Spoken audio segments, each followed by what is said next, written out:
আসসালামু আলাইকুম। আমি আতিকুল্লাহ। ফ্রি বাংলা টিউটোরিয়ালের পক্ষ থেকে আপনাদেরকে স্বাগতম। আজকে আমরা কিছু সিলি সিলি কিছু কাজ দেখব। সেটির জন্য আমরা প্রথমে যে কাজটি করব সেটি হচ্ছে যে আমি এখানে ইমেজের মধ্যে গেলাম, ইমেজ রোটেশন। সো বুঝতেই পারছেন যে আমি ফ্লিপ ক্যানভাস, ভার্টিক্যাল, হরিজন্টাল। তো আমি এটাকে হরিজন্টালি দিলাম, তো চেঞ্জ হলো। আবার ইমেজের মধ্যে গেলাম, ভার্টিক্যালি দিলাম, তো এখানে আমার এই জিনিসগুলো চেঞ্জ হলো। তো চেঞ্জ হওয়ার পর আমি যদি কন্ট্রোল জেড দেই তাহলে সে আমাকে আগের অবস্থায় ফিরে ফিরে নিয়ে আসছে। অথবা আপনি যদি এখানে যান, এখানে দেখুন যে রিডো ফ্লিপ ক্যানভাস, আমি যদি এটির মধ্যে ক্লিক করি সে আমাকে কি বলে এটাকে, আমি পরে যে কাজটি করেছিলাম সেই অবস্থায় সে আমাকে ফিরিয়ে নিয়ে গেছে। আবার এখানে দেখুন স্টেপ ব্যাকওয়ার্ড, আমি যদি স্টেপ ব্যাকওয়ার্ড মানে আবার পূর্বের অবস্থায় ফিরে আসলাম এক স্টেপ। আবার এখানে যে দেখুন এবার স্টেপ ফরওয়ার্ড, যে আবার আমি পরের অবস্থায় ফেরত গেলাম। তো এটি actually control Z, shift control Z, alter control Z, এইটির মাধ্যমে আমরা এই কাজগুলো করতে পারি। এবং এখানে দেখুন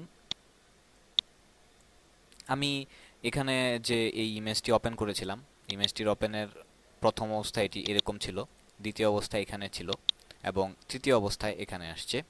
মানে আমার হিস্ট্রিতে, আপনার এই হিস্ট্রিটি যদি এখানে না থাকে তাহলে আমরা উইন্ডো থেকে গিয়ে আমরা এই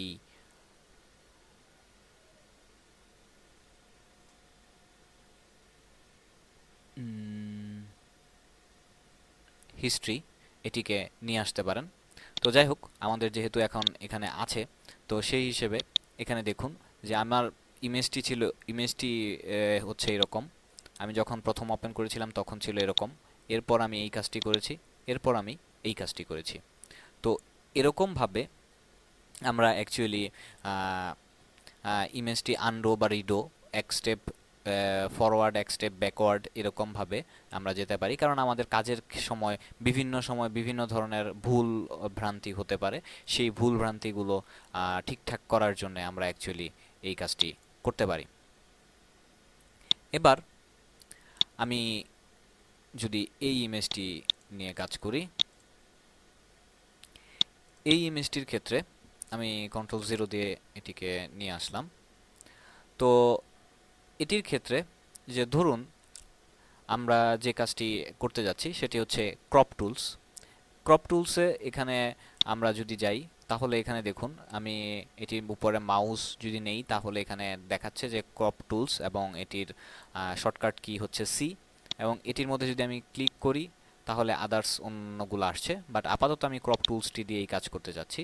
তো ক্রপ টুলসটি নেওয়ার ফলে দেখুন আমার মাউসের পয়েন্টারটি এরকম হয়ে গেছে, এবং আমি চাইলে এটিকে ড্র্যাগ অ্যান্ড ড্রপ করে আমার মতো করে যেভাবে কাজ করতে পারি। অথবা আমার সেই ক্রপ টুলসটি দিয়ে আমি যদি চাই তাহলে জাস্ট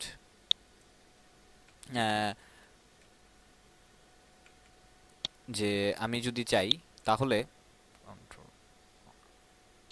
যে দেখুন আমি যদি এখান থেকে এটি চেঞ্জ করতে পারি, তো আমি এটি করলাম না।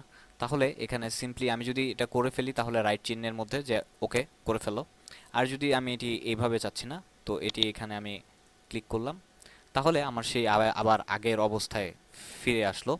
তো আমি যদি চাই যে আমি চাচ্ছি যে আমার এই ঘরটুকুকে ক্রপ করার জন্যে, তাহলে আমার ওইখান থেকে মাউসটা যে পয়েন্টারটা এখন অটোমেটিক্যালি এখানে চলে এসছে, এবং এবার আমি এটিকে ড্র্যাগ অ্যান্ড ড্র্যাগ করে যে আমার পছন্দ মতো এখানে করতে পারি।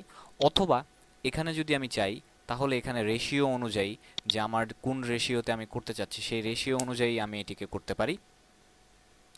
আবার এখানে আরেকটি যেই ব্যাপার রয়েছে সেটি হচ্ছে যে অটো ওভারলে আর নেভার শো ওভারলে। মানে এখানে যে আমার এই যে গ্রিড বারটি শো করছে, সে এখানে দেখুন অলওয়েজ শো গ্রিড বার, মানে গ্রিড বার শো করার জন্য বলা হয়েছে। তো আমি যদি এটিকে নেভার দেই তাহলে সে এটি আমাকে শো করবে না। আর তবে আমার মনে হয় যে এটির থেকে এই অপশনটি বেশি বেটার, যে অটো শো ওভারলে, যে এটি এখন আমাকে শো করছে না মাউস উপরে নিলেও না, কিন্তু আমি যখন এটিকে ধরছি তখন ঠিকই আমার এটি এখানে শো করছে। তো এরকমভাবে অ্যাকচুয়ালি আমরা এই কাজটি করতে পারি। এবং এবার যদি আমি এখানে প্লাসের মধ্যে ক্লিক করি তাহলে দেখুন আমার ইমেজটি কেটে গেছে। তো এখানে আমি যদি এটির মধ্যে ক্লিক করি তাহলে সে আবার নতুন করে আমার এই ইমেজটি কাটার জন্য সুযোগ করে দিচ্ছে। তো আমি যেটি করতে চাচ্ছি যে আমি আবার পূর্বের অবস্থায় ফেরত চলে আসলাম। তো এতক্ষণ আমি যা করলাম সেটা হচ্ছে যে আমার এই ঘরটাকে এখানে কেটেছিলাম, কেটে আমি সবকিছু ফেলে দিয়েছিলাম, মানে আমার বাকি যে অংশটুকু সেটা চলে গেছিল। বাট আমি চাচ্ছি যে এখানে দেখুন ডিলেট ক্রপ পিক্সেল, আমি এখানে ডিলেট মানে ওইগুলো ফেলে দেওয়ার কথা এখানে বলা আছে। তো আমি যদি এটিকে ডিলেট না দিয়ে এটি এমনেতে এবার আমি এটিকে ক্রপ করলাম এবং এটিকে আমি ওকে দিলাম, তাহলে এখানে দেখুন যে স্টিল নাও আমার এটি আছে, মানে ক্রপ করা হয়েছে। বাট এখানে দেখুন আমি যদি আমার সিলেক্ট কি দিয়ে এখান থেকে আমার সেই ইমেজটি এবার নাড়াতে পারছি, এবং আমার যদি মনে করি যে আমার সাইজ এটাই, বাট এটুকু আমাকে চেঞ্জ করতে হবে বা এই জায়গায় আমাকে এইটুক ক্রপ করতে যাচ্ছি, তাহলে আমরা এটা করতে পারি। তো এবং এখানে দেখুন আমি আবার পূর্বের অবস্থায় ফিরে আসলাম, যেই আরেকটি যে ব্যাপারটি দেখানোর জন্য, সেটি হচ্ছে যে ধরুন আমি যদি এখানে ক্রপ করতে যাই বা ক্রপ করতে চাই, তো এখান থেকে আমি আমার এই অপশনগুলো তো রয়েইছেই, বাট আমি যদি এখান থেকে না দিয়ে এখানে আমার নির্দিষ্ট স্পেসিফিকভাবে যদি কোনো মান থেকে থাকে সেই মানগুলো দিয়ে সেই রকমভাবে আমার ইমেজটি আমি চাইলে কাটতে পারি। তো একটু আগে আপনারা হয়তোবা দেখেছেন যে আমি যখন এটি ক্রপ করেছিলাম এবং ওকে দিলাম, তো আমি যদি এবার কন্ট্রোল জেড দেই, আহ, আগে না, ওকে, তো এবার তো আমি এটিকে যদি কন্ট্রোল জেড দেই এবং দেখুন এখানেই আমার এই ইমেজটি মানে নাড়াচাড়া করছে, যা করছি করছে, আমার এই সাইজ এটাই রয়েছে। এবং আমি আমার পূর্বের অবস্থায় ফিরে নিয়ে আসছিলাম কিভাবে, এখানে হিস্টোরির মধ্যে গিয়ে। কিন্তু এটি আমি করেছিলাম যে এখন যে ব্যাপারটি আপনাদেরকে দেখাবো সেটা দেখানোর জন্য, সেটি হচ্ছে যে আমি যদি এখানে ইমেজের মধ্যে যাই এবং রিভেল অল এটির মধ্যে যাই, তাহলে এখানে দেখুন যে আমার সেই ইমেজটি আবার পূর্বের অবস্থায় ফিরে এসছে, আমাকে ওই হিস্ট্রিতে যাইতে হয় নাই। এবার আবার এই ক্রপ টুলসে ধরুন আমি এখানে এটিকে কাটলাম এবং ওকে দিলাম। তো এবার মনে করুন যে আমি এটিকে যদি বড় করতে যাই তাহলে এখান থেকে আমি সেটিকে বড় করতে পারছি, কারণ আমার এখানে এই ডিলেট ক্রপ টুলসটি এখানে উঠিয়ে দেওয়া হয়েছে। তো ধরুন আমি যেটি করলাম যে এটিকে সিলেক্ট করে ওকে দিলাম এবং এবার আমি এটিকে যদি বড় করি তাহলে দেখুন যে নিচে আমার একটি ট্রান্সপারেন্ট ব্যাকগ্রাউন্ড চলে আসছে, কিন্তু এটি আমি নর্মালভাবে এরকমভাবে টেনে টুনে এই জিনিসটি করেছি। কিন্তু আমি এখানে যা করতে চাচ্ছি সেটি হচ্ছে আবার কন্ট্রোল জেড দিয়ে আমার আবার এটিকে আমি এখানে দিলাম এবং যেটি আমি করতে চাচ্ছি সেটি হচ্ছে অল্টার শিফট প্রেস করে, দুটি কিবোর্ড কি প্রেস করে আমি যদি এটি এবার এখানে বড় করি তাহলে দেখুন যে আমার দুই পাশে এটি বড় হলো। এবার দুই পাশে বড় হলো এবং এখানে একটি কথা বুঝতেই পাচ্ছেন যে আমি যদি অল্টার শিফট দেই তাহলে আমার মাঝামাঝি ছবিটিকে রেখে দুই পাশে সমানভাবে চারদিকে সমানভাবে বড় হচ্ছে, এবং যদি খালি শিফট প্রেস করি তাহলে জাস্ট এটি আমার প্রপোর্শনালি উইথ এবং হাইটের দিক দিয়ে এটি আমার বড় হয়। তো যাই হোক, তো এখানে আমি এটি করলাম এবং এটিকে আমি ওকে দিলাম। ওকে দেওয়ার পর এখন আমি যদি চাই এটির মধ্যে আমি এবার এটিকে যেখানে ইচ্ছে এখানে বসাতে পারি।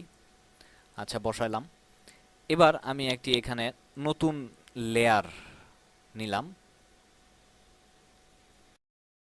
নতুন লেয়ারের পর নেওয়ার পর এখানে আমি এডিট এবং ফিল, যেটি শিফট F5 দিয়ে দেওয়া যেতে পারে, ফিলের মধ্যে গেলাম এবং ফরগ্রাউন্ড কালারের মধ্যে আমি এখান থেকে ব্যাকগ্রাউন্ড কালার হোয়াইট দিতে পারি, অথবা এখান থেকে আমি ব্যাকগ্রাউন্ড কালার যেটি দেওয়া যদি দিতে চাই সেটি দিতে পারি, অথবা আমি ধরুন এখানে গ্রে কালার দিলে আমার মনে হয় ভালো লাগবে না, আচ্ছা হোয়াইট দিলাম জাস্ট সময় বাঁচানোর জন্য। ওকে। তো এবার দেখুন আমার এখানে এটি হোয়াইট কালার হয়ে গেছে, কিন্তু স্বভাবতই আমার ছবিটা দেখা যাচ্ছে না। কিন্তু ছবিটা এখানে দেখুন লেয়ার প্যানেলে ঠিকই আমার ছবিটা আছে। তো এটি কেন হচ্ছে, যে আমার এখানে যে আমি লেয়ারটি নিয়েছি সেই লেয়ারটি উপরে এবং আমার ছবির লেয়ারটি নিচে, যেটি ফলে আমার হলুদ সাদা ব্যাকগ্রাউন্ডটি দেখাচ্ছে, এই লেয়ারটি দেখাচ্ছে না। তো এবার যদি আমি এটিকে ড্র্যাগ করে নিচে ড্রপ করে দিই, মানে নিচে ছেড়ে দিলাম, তো এবার দেখুন যে আমার সেই ছবিটি এবং ওইটির মধ্যে আমার সেই ছবিটি দেখাচ্ছে। তো এটিকে আমি যদি আমার সাইজ টাইজ ঠিক করলাম, এবং এখানে যদি চাই আমি ইফেক্ট দেওয়ার জন্যে স্ট্রোক এবং